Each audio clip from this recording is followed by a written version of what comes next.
because like the day to day, like let's like build processes and solve problems and solve problems and solve problems isn't what I'm good at. I'm good at I need to think about this in a way that nobody else is thinking about it, and I need to go hard and solve this problem immediately. It doesn't matter how it is solved, but if it gets solved tomorrow, that's too late. And those are the two good things. Like I can bootstrap stuff out of nothing, and I can think about stuff uniquely so that we can cover more bases. So, the two things that like I really focus on as a leader on the team is strategy and something is immediately urgent. So on the strategy side, it's like I need to think about this in a unique way that nobody else is thinking about it so that we don't get blindsided. And then on the immediate reaction side is that we need to fix this problem. We need to fix it now. It doesn't matter how it's fixed as long as we have something that's ready to go. We need to bootstrap that from nothing. And tomorrow is too late. I can do that. I'll just throw it together, make it work. And then when it comes to the strategy side, it's like I need to think about this uniquely that nobody else is in a way that nobody else is thinking about it. And on that end, kind of my viewpoint is I would rather be let's say that everyone, the standard person, the expert, whatever that kind of group of people is that you want to like use as the standard, they're right about 90% of the way that the world works, but they're wrong about 10%. I personally, as a person, as a thinker, would rather be 80% correct about the way that the world works if that 80% covers the 10% that other people are wrong about. So if you get me and somebody else together working on a problem, we have 100% coverage. And I'll be wrong about 80% and they'll be wrong about 10%. But the part of that 80% is the 10% which they are wrong about and everybody else is wrong about.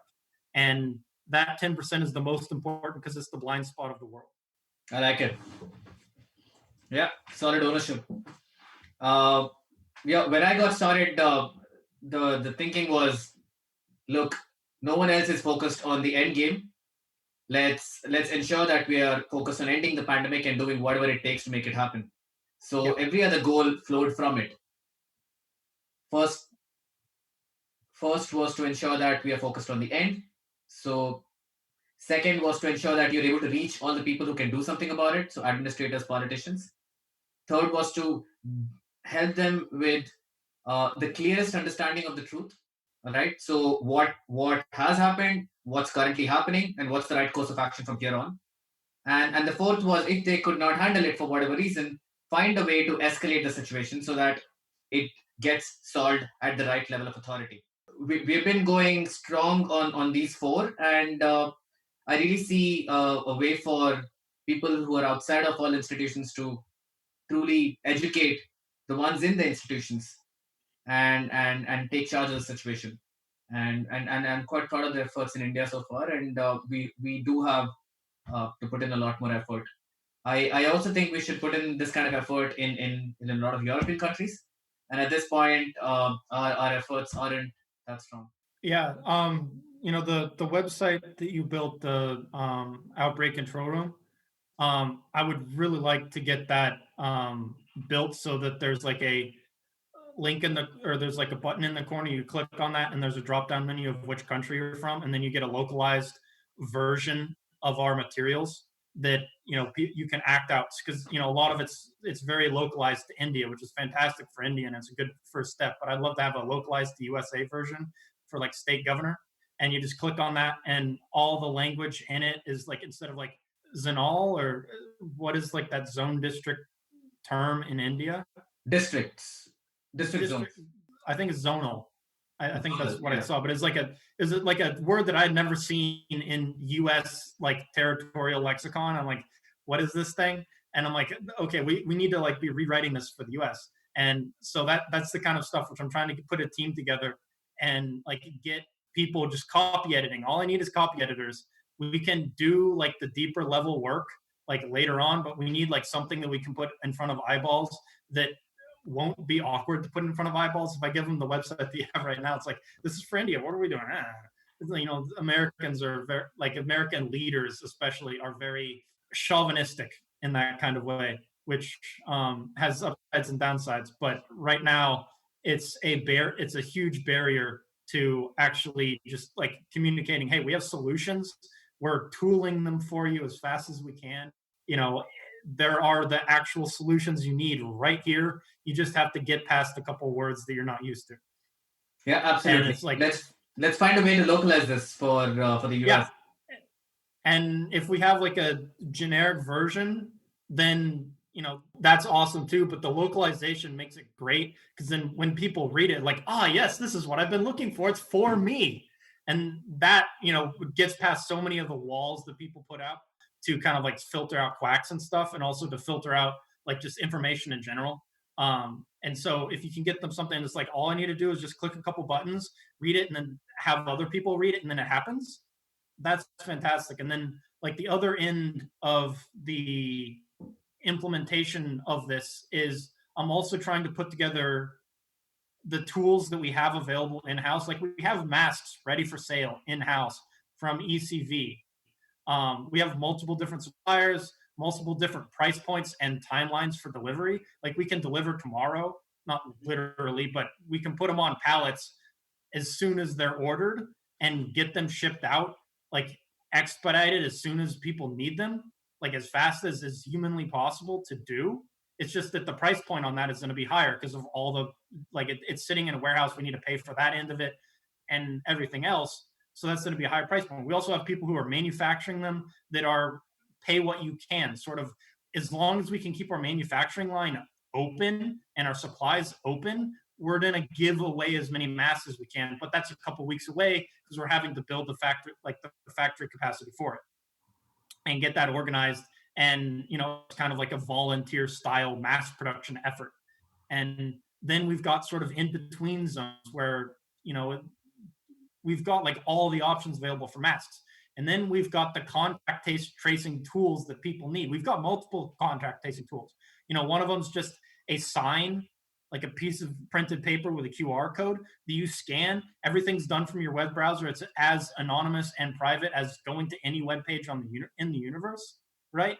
And so that's just ready to go implement. You just print it out, put it there. If we get the governor to give an executive order for this thing, every business has it in their doorway. We've got contract tracing for like all of the high risk locations ready to go. It's good. So we've got that problem solved. If we can put a document on people's desks that's just, this is the solution to the problems that you have, all you need to do is pull the trigger on it and like talk to two people and give them permission and resources, and your government resources that are exclusive to you specifically, like the ability to send an executive order to local businesses to put a sign in the window, and then just the links to that. It's literally, you click the link, it generates, you print it, you put it in your thing. That's all you have to do. It's that simple. And then when somebody walks up, you just have your phone, you click your camera option, it reads it automatically, extracts it, opens your web browser, logs that event anonymously to your web browser as a cookie, and you're done. And then if something happens, your browser will give you like a notification. And then if you want, you get a phone call or email, and you can just sign in for the phone call or email.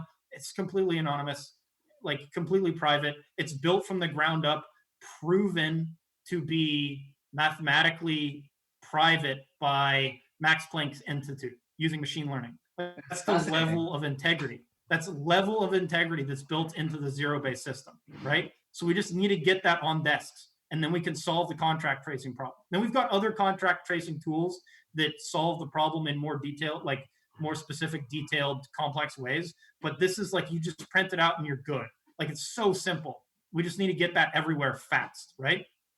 And then we've got other systems. We've got people working on ventilators.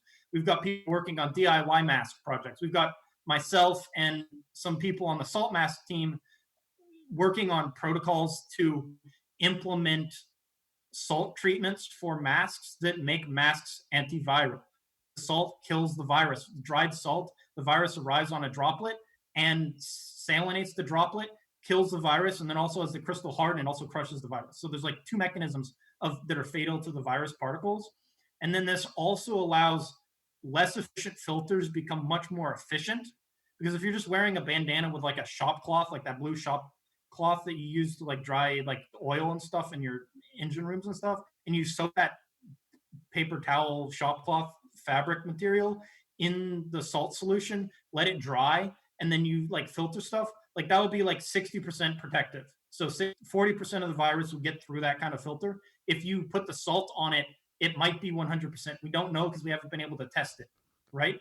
But the salt is fatal to the virus. And then it also is effective at, theoretically, this is the idea, is that it's effective at the droplet particle size. So a filter that filters the droplet, which is, technically in the literature, 5,000 microns, or I think it's nanometers actually. It's 5,000 nanometers, whereas the virus particle is 120 nanometers. So that's the like 16 orders of magnitude, something like that.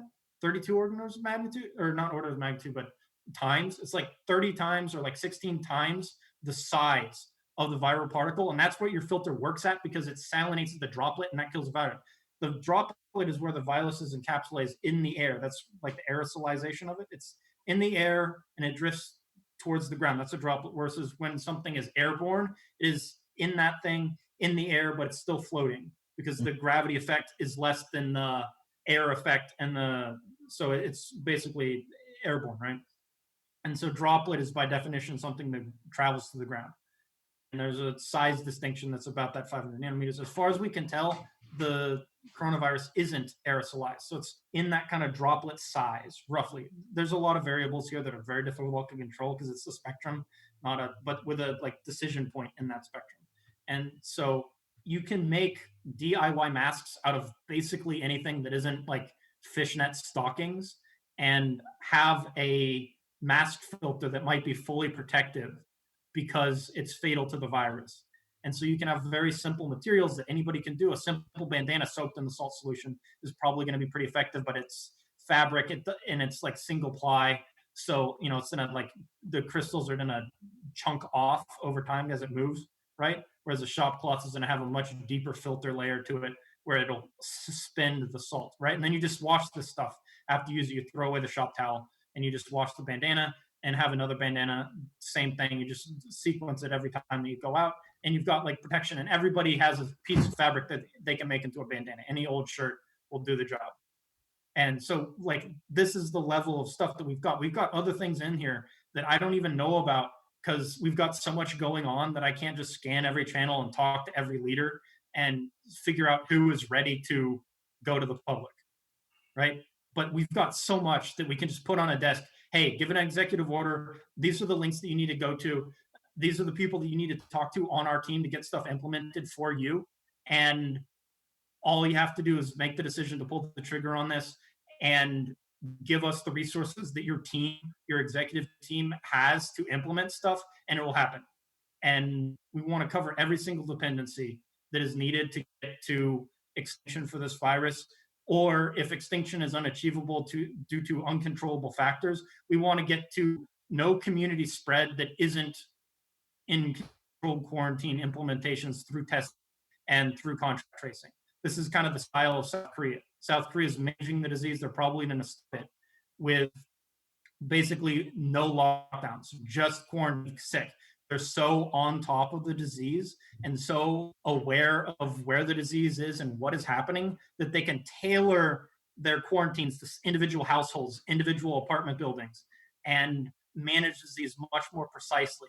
The reason that we have to have these long lockdowns is that we're completely unprepared to implement that type of solution. And we're not able to do it because we don't have the experts in place talking with the decision makers. And that's what we as an organization are trying to set up. We're getting the tools together and we're also trying to assemble experts. So if we can get experts to join our team, we can put them in direct contact with governors like within the week, right? Yunir is going to make first contact and like sort of go over this stuff. And then we can bring in other experts to liaison directly with the governors so that they have somebody who's fully knowledgeable, is informed on all the tools we have in our process that they can work with directly. So it's conversational instead of having like read a document and extract from that what to do. And we're going to try and have a document that you can extract with exactly what you need to do. It should be awesome. Like we just need people to fill in the gaps as we discover them. Because, building something from scratch like this or near scratch and then getting it done, it's a lot. And it's awesome. We're ready to go enough so that we can work on like we can work with somebody. We're not ready to go enough where it's just clicks, but that's the goal. We're trying to get there within a week.